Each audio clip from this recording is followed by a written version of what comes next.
Hello guys, what is going on? And as you can see by the title of this video, welcome to my tablet buying guide of 2015. Yes! As you can see, I am joined by my two really good friends, Pat and B-Man. No. So sit down, get comfortable, and enjoy this video.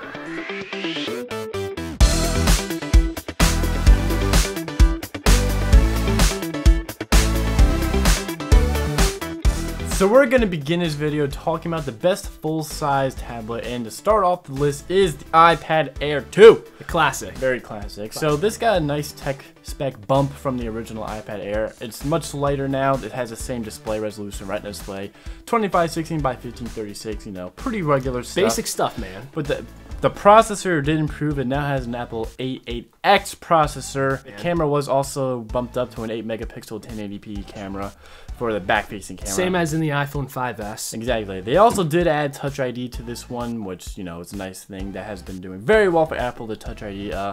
Moving on, it also has Apple SIM now, which allows you for when you get the iPad. Yeah, there it is right there. Show and tell. It's quite beautiful, I know. So Apple SIM allows you for the 4G models to actually be able to choose which carrier you want within the settings, so you don't have to physically buy which one that you would really want to have.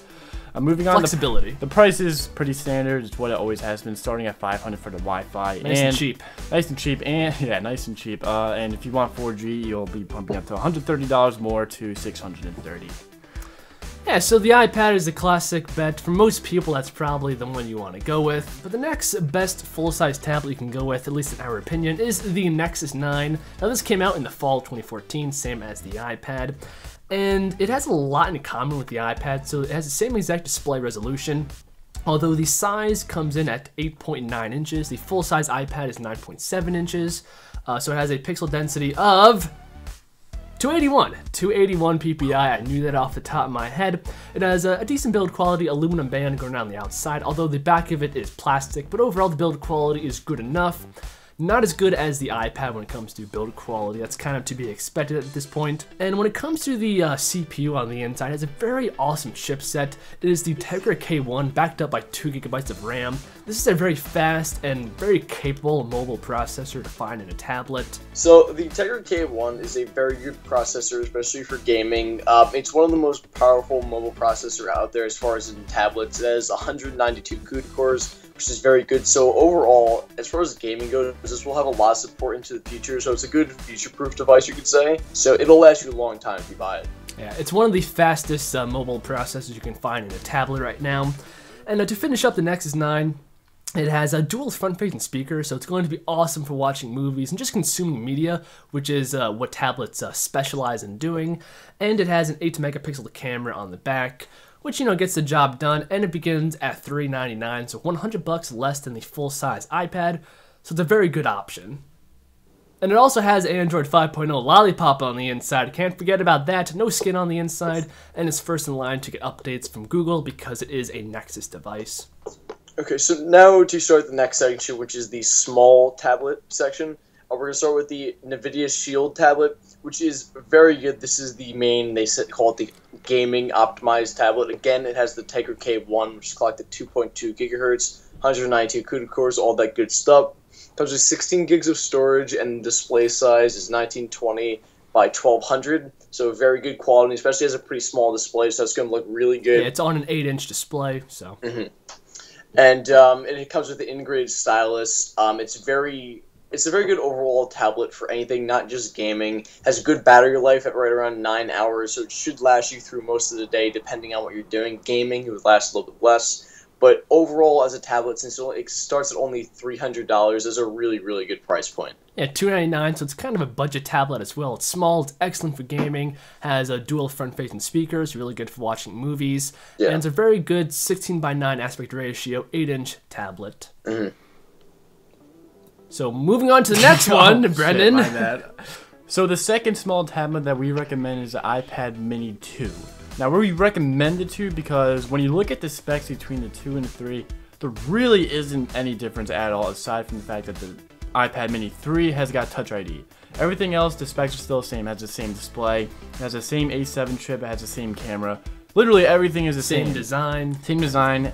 And also the only difference is it's also $100 more to get the iPad Mini 3. So overall, don't buy it. yeah, basically. iPad Mini 3 is a no-go. Yeah. Stay away. So unless you're a really, really like true believer of Touch ID, I would got definitely Dollar value. yeah. Unless you really are into that, we would just say getting the iPad Mini 2 would definitely get the job done for you. And it costs what, $299? Yes, just $100 less, so $300. And it's an iPad. You guys know what to expect. It's a 7.9 inches Retina Yeah. display, all that kind of fun stuff. So buy the 2, not the 3.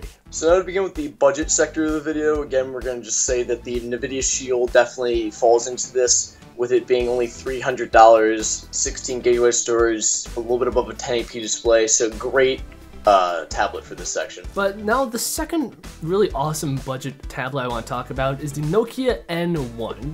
Now this tablet was shown off at MWC that happened just a few weeks ago at the time of filming this video. And this is a tablet that's sold in China right now, but it should be coming to the United States relatively soon. And it's basically a Chinese iPad mini clone. So it has a 7.9-inch display, its Retina has the same resolution, 4:3 aspect ratio, a 64-bit CPU on the inside, 2.3 GHz in speed, 2 GB of RAM, and aluminum build quality, and it's just a very awesome tablet. It is an iPad mini clone, but it does run Android 5.0 on the inside. It has a nice custom Z launcher skin over top of it. And based off of the hands-on that we had at MWC, it does look to be a very awesome budget Android choice, and it only costs $250. And it's 6.9 millimeters thick, so very a thin device. It has a USB Type-C connection on it, so top of the line, latest inputs on it, and it's a very nice option for $250. What, Mom? What is this, a studio? We're trying to do the podcast. And your room looks a mess. Why'd you come here? We're I doing the told you podcast. you can't have a mess. When you leave here, you always lock the door with the key. Yeah, I know. Definitely adding that to the video. Could you please? Could you please? I think I finished the section just in time. Yeah, could you like really add that to the video, Nick? Alright, so I think I finished the tablet, right? How did it sound? I was sort of just like taken over by the fact that you're So our last section is going to be the productivity section, and the key winner for this one is definitely the Surface Pro 3. So the Surface has come a long way over the years, with the Surface Pro 3 being really good. The processors range from i3 to i7, so with the i3, that will be good for most of your day-to-day processors like checking email and stuff, but if you really want to use this for more than that, I would go with something like the i5 to the i7. The price range goes from $799 all the way up to $2,000. And a must-have with these is some sort of keyboard, because the touchscreen, if you're going to be using productivity, you're not going to want to be typing on the screen because it would take a lot longer. So these are very good tablets overall if you're going to be using this as almost your computer, and it's something that we definitely recommend. Yeah, I don't know if you mentioned it, but it has a 12-inch display, it's like 2K resolution, well above 1080p, and the keyboard accessory is the type cover. It's an optional accessory sold by Microsoft, and it's definitely a must-go. It costs about $100, so you got to tack that on to the cost of the tablet, but that is definitely the whole package, and it's a very awesome option. It's definitely the best 2-in-1 slash productivity tablet in our opinion. So with that said, that is the end of this video. Let us know in the comments down below what you think of this topic. Which tablets do you like the most? Did we leave any out? And if so, then please abuse us in the comments like I know you will. Like the video if you guys enjoyed. And Yeah, I think that's it. I think it is. So that's going to end this video. See you guys in the next one. Peace out. God bless. Okay, how do you think that was? I think that's pretty good. You have a lot to play with. Okay.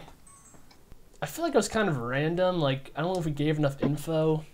We gave info. I mean, when you watch it, you'll see. It sounded pretty good. And as you can see, I'm joined by my two really good friends, Pat and B-Man. I hope you guys do enjoy this. Dude, you suck.